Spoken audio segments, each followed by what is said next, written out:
रयो च किशो वसुधा अभिरामा, आश्चर्य से आपके महलों को देख रहा है। और पूछत दीन दयाल को धाम, और बतावत आपनो नाम सुदामा। जैसे ही सुदामा बोला तो भगवान उठ करके खड़े हो गए, दौड़ने लगे। अरे क्या हो गया, ये सुदामा कौन आ गया? तो यहाँ आकर के सुदामा सुदामा, मित्र को पहचाने ही नहीं थी, कौन आई गयो जान तो कहते कि भगवान द्वारिकाधीश दौड़ करके आए और सुदामा सुदामा करके उसको अपने बाहों में। अब भगवान, सब लोग देख रहे हैं ये कौन आ गया, ये कौन है? ऐसा दुबला पतला फटे फूटे कपड़े, पाँव में जूती नहीं और ऐसी हालत इसकी, कौन है ये? लेकर के आए, आकर के उन्होंने अपने आसन पर उनको बिठा दिया,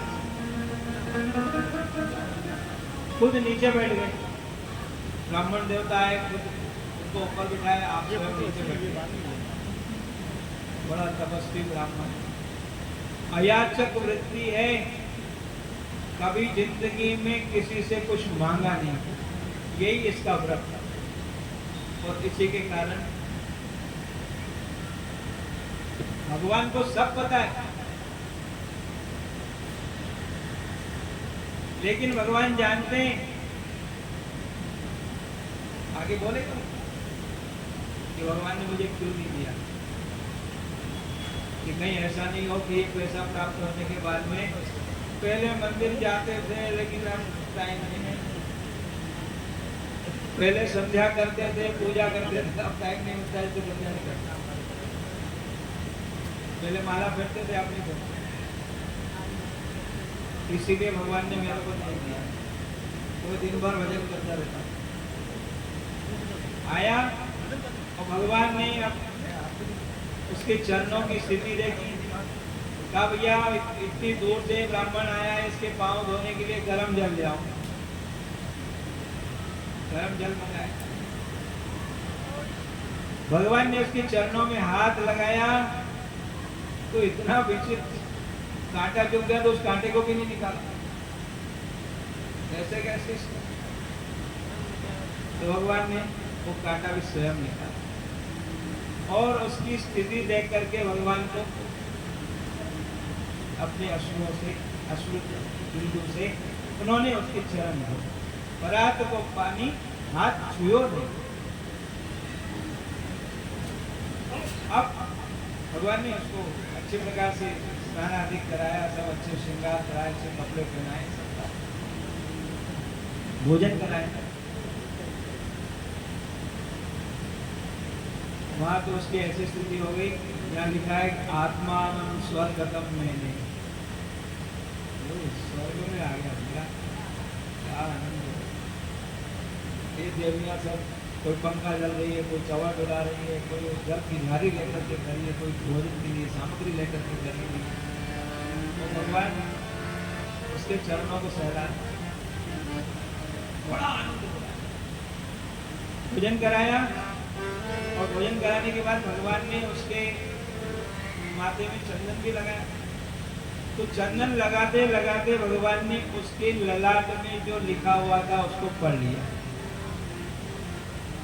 उसमें लिखा था श्री क्षय, श्री क्षय यानी लक्ष्मी का नाश, क्षय माने नाश, ये हमेशा ऐसे रहेगा। क्योंकि षष्ठी दिने याक्षर मालिका, छठी के दिन विधाता जो लिख देता है भाग में वही होता है। विधाता ने लिख दिया श्री क्षय, अब मैं उस विधाता के विधान को बदल तो नहीं सकता, उसको मिटा तो नहीं सकता, लेकिन इसको सेट तो बराबर कर सकता हूँ, सेटिंग तो अच्छी कर सकता हूँ। अक्षर ये के यही रहेंगे, थोड़ा इधर से उधर आगे पीछे कर देते हैं।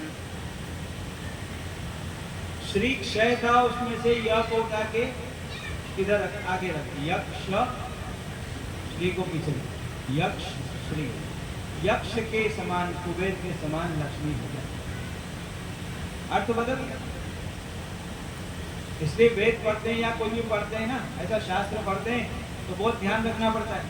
बहुत ही पढ़ जब मुआ हो जाएगा, हाँ ज्ञान थोड़ी होता है। गुरु से सीखना पड़ता है कि कहाँ क्या बोलना है, कैसे बोलना है, उसकी जानकारी गुरु बता। तो यक्ष श्री कर दिया, सब मामला बदल गया, सारा अर्थ बदल गया। अब संस्कृत नहीं आती है और वहां लिखा हुआ है स्वजन, क्या लिखा है? स्वजन माने अपने, और वहां पे एक श बदल गया, वो गांठ वाला श हो गया, तो क्या हो जाएगा? स्वजन। स्व कहते हैं कुत्ते को, सारा मामला बदल जाएगा। ऐसी बहुत सारी जगह, बहुत सारी चीजें हैं जो उनको गुरुमुख से सीखना पड़ता है। व्याकरण का ज्ञान होना चाहिए, उसके ज्ञान के बिना शुद्धि नहीं होती। महाराज सुदामा के उसको बदल दिया, फिर भगवान ने अब बातचीत करने लगे, भोजन वगैरह हो गया, विश्राम हो रहा है, तो आपस में दोनों में बात करते करते भगवान ने कहा कि भैया सुदामा, तुमने विवाह किया, हमारी भाभी कैसी है?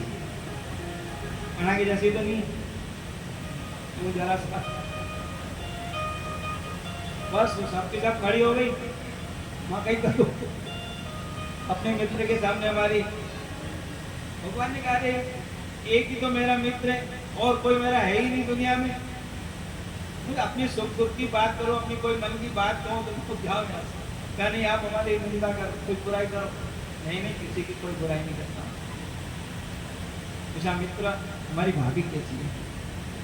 महाराज उसका नाम जैसा है वैसे ही स्वभाव वाली, कभी किसी चीज की रोज मांग नहीं करती, ये लाओ ये लाओ, जो है उसमें खुश।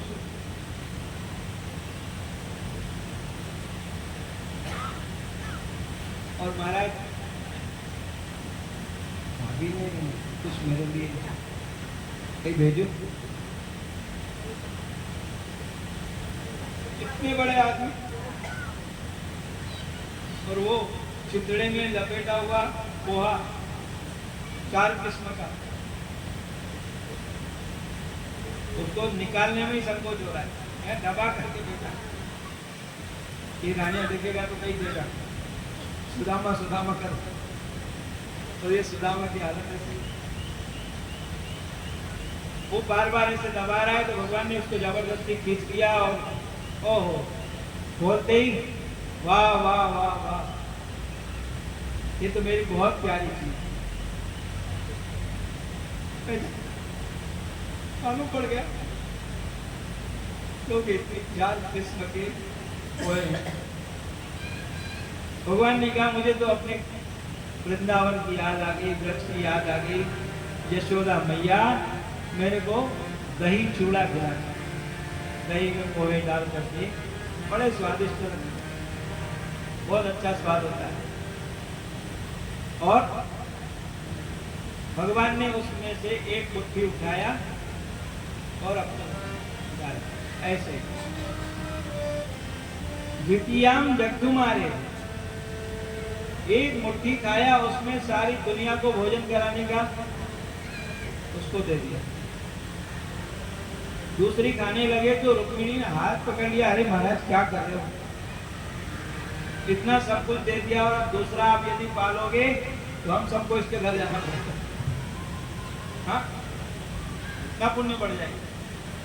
तो भगवान ने कहा अच्छा ठीक है, ये ब्राह्मण के घर का अन्न है, ऐसा तपस्वी ब्राह्मण, इसके घर का अन्न तो सब लोगों को एक एक दाना दे दो, क्योंकि शास्त्र का वचन याचये श्रोत्रियस्य अन्नम तद अभावे जलम दिवे।